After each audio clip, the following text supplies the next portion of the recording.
Students, आज के इस ट्यूटोरियल में हम बनवीर और पन्नाधाय के दीपदान में क्या अंतर है इसे समझेंगे। तो बच्चों, इस रचना में दीपदान केवल प्रकाश या क्रिया का माध्यम नहीं, बल्कि वह चरित्रों के स्वभाव, विचार और मूल्यों का प्रतीक बनकर उभरा है। बनवीर और पन्ना के दीपदान में उद्देश्य, भावना और परिणाम में स्पष्ट अंतर दिखाई देता है। बनवीर का दीपदान अंधकार, विनाश, धर्म विरुद्ध षड्यंत्र और अराजकता का प्रतीक है। उसके दीपदान के पीछे का उद्देश्य निष्कंटक राज करना और चित्तौड़ का सर्वे सर्वा बनना है। उसकी इस क्रिया के पीछे की भावना सत्ता प्राप्ति, स्वार्थ और लालसा है।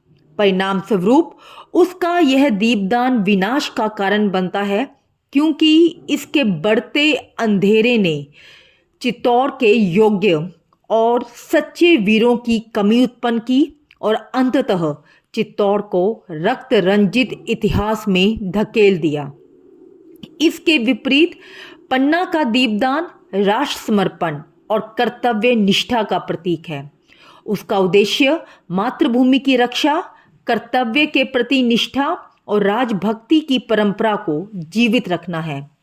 उसके दीपदान के पीछे की भावना में त्याग, राष्ट्र प्रेम, कर्तव्य परायणता की महानता, नमक की महानता विद्यमान है। परिणाम स्वरूप पन्ना ने अपने जीवन दीप को रक्त की धारा में तैराकर युगों तक अमर और आलोकित कर दिया। इस प्रकार बनवीर का दीपदान अंधकार को जन्म देता है, जबकि पन्ना का दीपदान इतिहास में अमर प्रकाश बन जाता है। तो निष्कर्ष रूप में हम ये कह सकते हैं कि बनवीर का दीपदान अंधकार और विनाश का मार्ग बनाता है, जबकि पन्ना का दीपदान इतिहास में अमर प्रकाश के रूप में स्थापित होता है। उम्मीद है यह अंतर आपको भली प्रकार समझ में आ चुका होगा। धन्यवाद।